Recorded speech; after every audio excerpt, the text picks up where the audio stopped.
instituted civil rights and freedom in progressive nations, including the 19th Amendment here in the United States.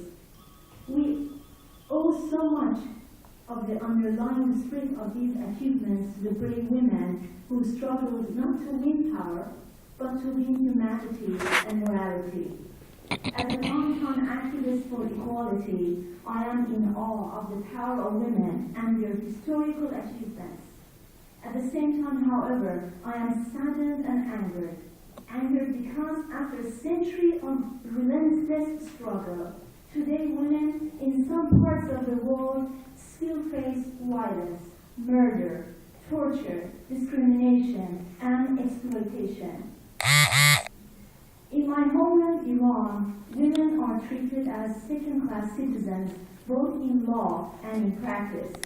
The misogynist ruling regime has deprived women of their most fundamental rights, including the right to take on leading roles in political, judicial, and economic affairs. 1/3 of 120,000 prisoners of conscience executed in Iran over the past 3 decades under the mullah's rule were women, some as young as 13 and others as old as 70. I am angered and saddened to see Western governments continue to appease such a fascist regime, a regime that is the beating heart of misogyny and terrorism, not only in the Middle East, but in the whole world. Still, I realize that although we have every right to be angry and discouraged by the status quo, we must not abandon hope. Women knew themselves responsible, and they know how to bring about change. These traits make them the agents of hope. The arc of the moral universe is long, but it bends toward justice, the late Martin Luther King Jr. once said. Women represent hope because they walk along that path. The Iranian resistance is committed to bring about the defeat of the dreadful specter of fundamentalism, misogyny, and terrorism whose heart beats in Tehran. In this struggle, we are encouraged and inspired by the support of so many of you in the U.S. Congress and around the world. I know that you believe, as I do, that injustice anywhere is injustice everywhere. Thus, your support lifts not only the spirits of enchained women of Iran, but the spirits of women everywhere. Ladies and gentlemen, the mullahs have an extreme reactionary ideology. Misogyny is at its core. After gaining power in 1979, the fundamentalist mullahs desperately needed to subjugate women as part of their program to consolidate power. Like all other Islamic fundamentalists, the regime's loyalists believe that men are defined by subjugating women. Without this sense of superiority, the man loses his self-confidence. In the broader social setting, women are naturally regarded as second-class citizens who must be subordinate to men. According to the mullah's laws, women inherit half of what men inherit. The testimony of 2 women equals 1 man in a court of law. Even when it comes to inhuman punishments in Iran, those against women are more brutal and discriminatory. The blood money that must be paid if a man kills a woman is half that if a woman kills a man.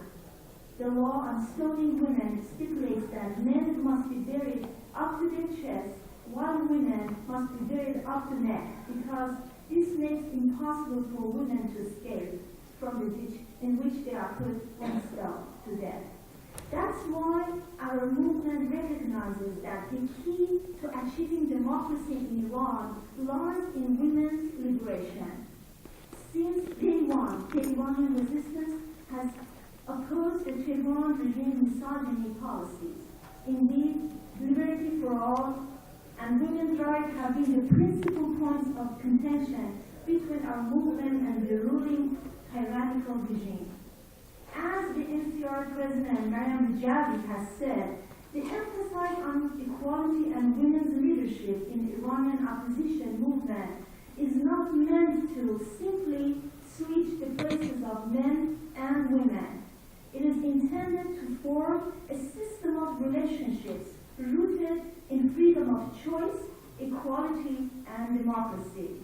This is the most lethal weapon with which our movement is equipped in its war against the misogyny and tyranny of the mullahs. When you target the mullahs' misogyny, you are in fact aiming at the heart of their ideology. As a result, neither their jurisprudence, nor their sharia, nor their reactionary laws, nor their culture can stand on solid ground. Precisely for this reason, the mullahs are terrified of what the Iranian resistance has to offer when it comes to women's rights in a democratic Iran. Let me read a few highlights from Mariam Rajabi's platform on the rights and freedoms of women. It stands in sharp contrast to the mullahs' misogyny ideology. 1. Women shall enjoy equal rights to all fundamental freedoms, including standing for elections, casting a vote, becoming judges. Women, regardless of their ethnicity, religious or social class, shall enjoy rights equal to those of men. 2. Women shall enjoy the same rights as men before the law. To combat violence, rape, discrimination, violation of their freedoms, women shall have access to credible judicial remedies. 3. Women are free to choose their clothing. The law on compulsory veiling shall be annulled. 4. Women shall enjoy the right to equal participation in political leadership of society. 5. Women shall enjoy equal rights and opportunities with respect to inheritance, contracts, and managing financial assets. 6. Women shall enjoy the free and equal right to choose their spouses, freely decide to marry or divorce. They shall enjoy the right to have custody of their children. Polygamy is prohibited.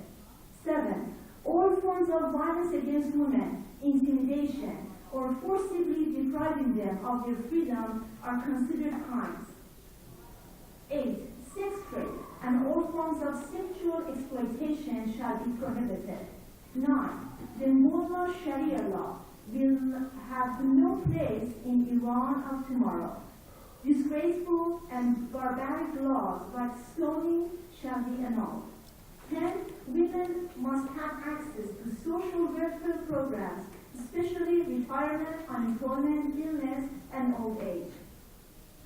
In order for these objectives to be realized, Western governments, especially the United States, must stop appeasing and cajoling the theocracy.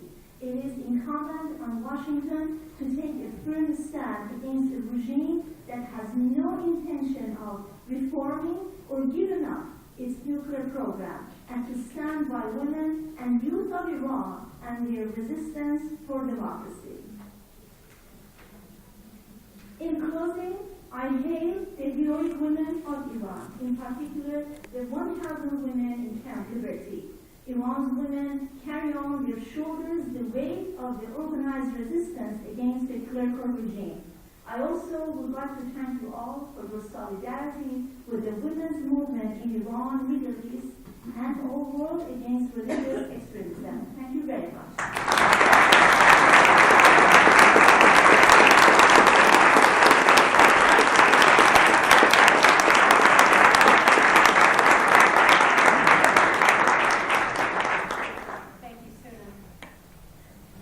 You remind us that here in America, we academics like to say that we're experiencing now a third wave of feminism, to have a new term.